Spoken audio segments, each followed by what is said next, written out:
ఈరోజు మన టాపిక్ ఏంటంటే ఎంసెట్ ఎగ్జామ్లో మన 3 అవర్స్ టైంని ఎలా మేనేజ్ చేసుకోవాలనేది ఒక విధంగా టైం మేనేజ్మెంట్ అనుకోండి. ఇది మామూలుగా లైఫ్లో కూడా మనం కరెక్ట్గా టైం మేనేజ్మెంట్ చేసుకుంటేనే చాలా బాగుంటుంది. ఎంసెట్ ఎగ్జామ్లో మనల్ని టాపర్ చేసేదైనా ఫెయిల్యూర్ చేసేదైనా ఆ 3 అవర్స్ టైమే. ఆ 3 అవర్స్ మీరు ఎంత క్రూషియల్గా వాడుకుంటారు అనేది ముఖ్యము. అంటే ఎంతసేపు మ్యాథ్స్ చేస్తారు, ఎంతసేపు ఫిజిక్స్ చేస్తారు, ఎంతసేపు కెమిస్ట్రీ చేస్తారు, అండ్ మీరు వాడే చీట్ కోడ్స్ కూడా ఎప్పుడు వాడాలి, ఎలా వాడాలి, ఏ టైంలో వాడాలి, ఎంత టైం వాడాలి, ఇది తెలుసుకోవాలి ఫస్ట్. ఈ టైం మేనేజ్మెంట్ కరెక్ట్గా చేసుకుంటే ఎంసెట్ ఎగ్జామ్ చాలా మంచి ర్యాంక్ వస్తుంది, మనకి చాలా గెయిన్ అవుతారు. అండ్ టైం మేనేజ్మెంట్ గురించి మాట్లాడే ముందు మన ఛానల్ 1000 మంది సబ్స్క్రైబర్ల దగ్గరలో ఉంది, ఇంక 50-60 ఉన్నారు. సో ఈ వీడియోతో అది ఫినిష్ అవ్వాలని కోరుకుంటున్నాను, 1K సబ్స్క్రైబర్స్. సో ఫస్ట్ మన ఛానల్ని సబ్స్క్రైబ్ చేయండి అండ్ ఈ వీడియోకి ఒక లైక్ వేసుకోండి. అండ్ చాలామంది టీఎస్ వాళ్ళు ఆల్రెడీ వాళ్ళ ఎగ్జామ్ అయిపోయింది, వాళ్ళు మాకు ఇంత ర్యాంక్ వచ్చింది, మా క్యాస్ట్ ఇది, ఏ గ్రూప్లో సీట్ వస్తుంది అని మెసేజ్ చేసిన వాళ్ళందరికీ నేను పర్సనల్గా గైడెన్స్ ఇస్తున్నాను, రిప్లై కూడా ఇస్తున్నాను. రేపు కౌన్సిలింగ్ అప్పుడు కూడా వాళ్ళకి హెల్ప్ చేస్తున్నాను. సో ఫస్ట్ మన ఇన్స్టా పేజ్ ఫాలో అవ్వండి, ఇక్కడ సబ్స్క్రైబ్ చేసుకొని ఇన్స్టా పేజ్లో ఫాలో అయ్యి నాకు డైరెక్ట్గా మెసేజ్ పెడితే నేను మీకు గైడెన్స్ ఇస్తాను. ఫస్ట్ 1K ఫాలోవర్స్ వరకు నేను గైడెన్స్ ఇస్తాను పర్సనల్గా. సో ఫస్ట్ ఫాలో అయ్యి నాకు మెసేజ్ పెట్టినా కానీ రేపు మీకు ర్యాంక్ వచ్చాక నేను పర్సనల్గా గైడెన్స్ ఇస్తాను. సో మన పేజ్ ఫాలో అవ్వండి అండ్ మన ఛానల్ని కూడా సబ్స్క్రైబ్ చేసుకోండి అండ్ ఈ వీడియోకి లైక్ వేసుకోవడం మాత్రం మర్చిపోకండి. సో అండ్ యాంబియన్స్ కూడా మనకి కాలేజీలో కూడా లేను, నేను ఇంట్లో ఉన్నాను, అంత బాగా యాంబియన్స్ లేకపోయి ఉండొచ్చు. సో ఫస్ట్ మనకి 160 క్వశ్చన్స్, 160 క్వశ్చన్స్కి 180 మినిట్స్ మనకి టైము. సో దీన్ని మీరు ఎలా డివైడ్ చేసుకుంటారు అంటే, కెమిస్ట్రీ అసలు చాలామంది కెమిస్ట్రీ 40 మినిట్స్ 45 మినిట్స్ అట్లా కాదు, అసలు మీరు 1 అవర్ ఇచ్చుకుంటారు కొంతమంది. ఇదేం జేఈఈ మెయిన్స్ ఎగ్జామ్ కాదు, మూడింటికి సమాన టైం ఇచ్చుకోను. ఇది ఎంసెట్లో మీకు 40 క్వశ్చన్సే, కెమిస్ట్రీలో ఫిజిక్స్లో 40 ఉంటాయి కాబట్టి మీరు హాఫ్ అవరే ఇచ్చుకోండి. అంటే 1 అవర్లో ఫిజిక్స్ కెమిస్ట్రీ మొత్తం అయిపించేటట్టు చూసుకోండి. రెండోది ఎలా చేసుకుంటారు అంటే 1 అవర్ సరిపోదు కదా అనుకోవచ్చు. ఫస్ట్ మీకు వచ్చిన క్వశ్చన్స్ చూసుకుంటా పోండి. ఫస్ట్ ఇలా పేపర్ చూసుకుంటూ వెళ్తూ ఉన్నప్పుడు మీకు ఒక క్వశ్చన్ చూడంగానే మీకు మైండ్లో ఆన్సర్ వెలగొద్ది అనమాట. ఈ క్వశ్చన్ చూడంగానే నాకు ఓకే వచ్చు, నేను చేయగలుగుతాను, అలాంటి క్వశ్చన్లు ఫస్ట్ చేసుకుంటూ వెళ్ళిపోండి. ఈజీ, దాని తర్వాత మోడరేట్, దాని తర్వాత హార్డ్, ఇలాగే పోమంటారు ఎప్పుడైనా కానీ, జేఈ అప్పుడు కూడా చెప్పుకుంటారు. సో ఫస్ట్ మనకి ఈజీ క్వశ్చన్ చేసుకుంటూ 1 by 1 చేసుకుంటూ పోతున్నప్పుడు ఒక కాన్ఫిడెన్స్ అనేది కూడా బిల్డ్ అవుతుంది. అండ్ కెమిస్ట్రీలో ఫస్ట్ మీరు ఐపీ లెవెల్ క్వశ్చన్స్ కూడా ఉంటాయి. సో ఫస్ట్ కెమిస్ట్రీ స్టార్ట్ చేయండి. ఫస్ట్ హాఫ్ అవర్లో వీలున్నంత వరకు ఎన్ని క్వశ్చన్స్ చేయగలిగితే అన్ని. దాని తర్వాత కెమిస్ట్రీ ఆపేయండి, ఒకవేళ మీకు వచ్చున్నా కానీ అక్కడికి ఆపండి. దాని తర్వాత ఫిజిక్స్కి వెళ్ళండి, మళ్ళీ దాని తర్వాత హాఫ్ అవర్లో చేసేయండి. ఇదంతా అయ్యాక ఓకే ఇంకా ఫిజిక్స్ కెమిస్ట్రీ ఇక్కడికి అయ్యింది కదా, మళ్ళీ ఫిజిక్స్ కెమిస్ట్రీకి ఒక 20 మినిట్స్ ఇచ్చుకొని రెండిట్లో మీరు ఇంకే క్వశ్చన్ సాల్వ్ చేయగలుగుతారు చేసేయండి. 1 అవర్ 20 మినిట్స్ కల్లా ఇది క్లోజ్ అయిపోవాలి ఇక్కడ దాకా. అండ్ ఫిజిక్స్ కెమిస్ట్రీ క్లోజ్ అయ్యే తలకి మీ కాన్ఫిడెన్స్ ఎలా ఉండాలంటే, ఇక్కడికి 40 మార్క్స్ వస్తాయి, క్వాలిఫై అవ్వగలుగుతా అనుకుంటేనే మీకు మంచి మంచి ర్యాంక్స్ కావాలి అనుకున్న వాళ్ళకి నేను చెప్తున్నది. ఇక్కడికి ఓకే నేను 40 మార్క్స్ ఖచ్చితంగా వస్తుంది ఈ రెండిట్లో నుంచి నాకు ఖచ్చితంగా అనుకోవాలి, ఇంత కాన్ఫిడెన్స్లో ఉండాలి. 1 అవర్ 20 మినిట్స్ అక్కడ దాకా అయిన తర్వాత దాని తర్వాత మ్యాథ్స్కి వెళ్ళండి. ఎందుకంటే మ్యాథ్స్లో లెంతీ పార్ట్ ఉంటుంది.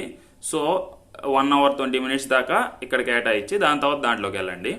ఇక్కడ నేను ఎంతసేపు ఇవ్వాలి అంటే ఇక్కడ 50 మినిట్స్ ఇవ్వమని చెప్తాను.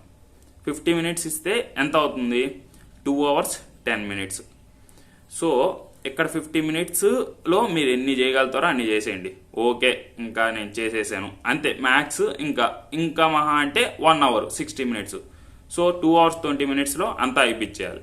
ఇక్కడికి అయిపోయింది అనుకున్నప్పుడు ఇంకా చీట్ కోడ్స్ మీరు లైన్గా అంటే ఇప్పుడు ఫస్ట్ క్వశ్చన్ నుంచి వస్తూ ఉన్నారు 1 by 1. ఇప్పుడు చీట్ కోడ్స్ అప్లై చేసుకోండి. మీరు ఇప్పుడు అప్లై చేసినప్పుడు ఏమవుతుంది అంటే 1 by 1 చెక్ చేసుకుంటూ వస్తున్నప్పుడు రెండోది ఏదైనా మీకు ఐడియా వచ్చినప్పుడు మీరు సాల్వ్ చేస్తారు, రెండోది ఐడియా రాలేదు చీట్ కోడ్ పెడతారు. So last half an hour అంటే 2 hours 20 minutes తర్వాత last half an hour cheat codes వాడండి, 2 hours 50 minutes దాకా. సో ఇంకా లాస్ట్ 10 minutes ఉంటుంది. చీట్ కోడ్స్ కూడా ఆ హాఫ్ అన్ అవరే వాడమని చెప్తాను మీకు, దానికి మించి అవసరం లేదు. అంతసేపు ఈ కండి వచ్చిన క్వశ్చన్స్ వరకు సాల్వ్ చేయండి. ఇంకా మీకు అసలు 2 hours నా ఎగ్జామ్ అయిపోయింది అనుకున్న వాళ్ళు లాస్ట్ ఇంకా ఎంతసేపు మిగిలితే అంత 50 minutes చీట్ కోడ్స్ వాడండి. లాస్ట్ 10 మినిట్స్ ఇది ఇంకా క్రూషియల్ టైము. ఇది ఎలా వాడతారు అంటే తెలియకుండా ఏదన్నా మిస్ అయి ఉంటుంది, సో మళ్ళీ ఫస్ట్ నుంచి ఒకసారి చెక్ చేసుకుంటా ఫాస్ట్గా వస్తూ ఉండండి. వచ్చేటప్పుడు ఏదన్నా మిస్ అయ్యి ఉంటే చూసుకోండి, పెట్టండి. అండ్ చీట్ కోడ్స్ కూడా వాడలేనివి కొన్ని ఉంటాయి, వాటికి నేను చెప్పాను లాస్ట్ మినిట్లో అసలు ఏం చేయాలి, లాస్ట్ 10 మినిట్స్ ఉంది, ఇంక టైం అయిపోతుంది, ఏం చేయాలో అర్థం కావట్లేదు. అప్పుడు బి అయినా సి అయినా ఈ 2 ఆప్షన్లో ఒకటి ఖచ్చితంగా ఎంచుకోండి. ఆ రెండిట్లో ఒకటి పెట్టండి డెఫినెట్గా. ఆ రెండిట్లో ఇంకా అంతా లక్ ఉంటుంది, దాని తర్వాత మనం ఏం చెప్పలేము. ఆ రెండిట్లో ఒకటి చూస్ చేసుకోండి, పెట్టండి. ఇంకంతా దేవుడి దయ అనుకోవాలి అంతేను. ఇంకా అంత లాస్ట్ 10 మినిట్స్ ఉన్నప్పుడు ఆ రెండు ఎంచుకొని పెట్టండి. సో ఇలా టైం మేనేజ్మెంట్ చేసుకుంటే చాలా హెల్ప్ అవుతుంది మీకు, చాలా అంటే చాలా. సో టైం అనేది చూసుకోండి, వాచ్ కూడా పెట్టుకెళ్ళండి, వాచ్ అలో ఉంటుంది. సో అంటే ఏది స్మార్ట్ వాచ్ కాదు, నార్మల్ వాచ్ అలో ఉంటుంది, ఎత్తుకెళ్ళండి. సో ఈ టైం ప్రకారం మీరు కానీ పాటిస్తే చాలా బెస్ట్ స్కోర్ వస్తుంది, మీరు అనుకున్న దానికంటే ఎక్కువ వస్తుంది. మేమైతే టైం మేనేజ్మెంట్ ఇలాగే చేసుకున్నాను.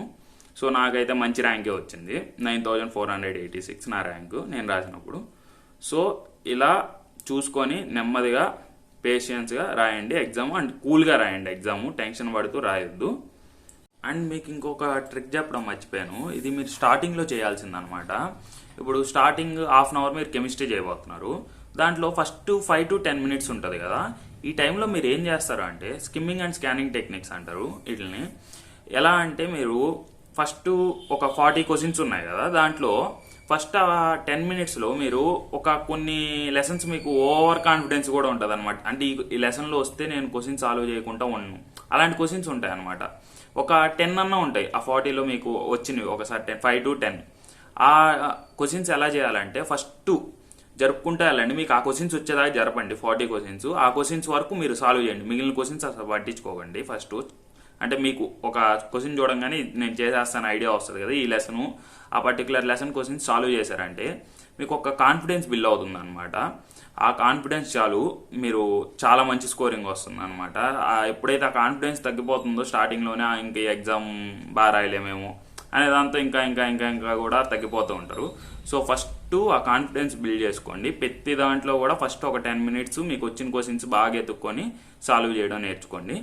సో అది చాలన్నమాట, మీకు ఆ కాన్ఫిడెన్స్ చాలా మంచి మార్క్స్ వస్తుంది. అండ్ ఇంక ఫైనల్గా ఇవే నేను ఇప్పుడు టైం మేనేజ్మెంట్కి కానీ మీకు టిప్స్ కానీ ఇవ్వబోయేది. అండ్ చీట్ కోడ్స్ అలాంటివి అయితే మన ఛానల్లో ఉన్నాయి, ఆల్రెడీ చెప్పాను, చూడండి. సో మన ఛానల్ని మర్చిపోకుండా సబ్స్క్రైబ్ చేసుకోండి, అండ్ మీ ఫ్రెండ్స్కి కూడా షేర్ చేసుకోండి. మన ఇన్స్టా పేజ్ని ఫాలో అవ్వండి. ఏదైనా గైడెన్స్ కావాలంటే నాకు మెసేజ్ చేయండి, నేను మీకు గైడెన్స్ ఇస్తాను. అండ్ మీకు స్టార్టింగ్లో చెప్పాను, బ్యాక్గ్రౌండ్లో ఏమన్నా నాయిస్ వస్తుంటే ఏం పట్టించుకోకండి, ఇంటి దగ్గర ఉన్నాము, బయట అంతా రోడ్ దగ్గర వెళ్ళేటప్పుడు ఆ సౌండ్స్ వస్తున్నాయి. సో దానికి సారీ, అండ్ అంబియన్స్ కూడా. సో మన ఛానల్ మాత్రం మర్చిపోకండి సబ్స్క్రైబ్ చేసుకోవడం, ఇలాంటి ఎంతో ఇంపార్టెంట్ కంటెంట్ అనేది మీకు వస్తుంది నా తరపున.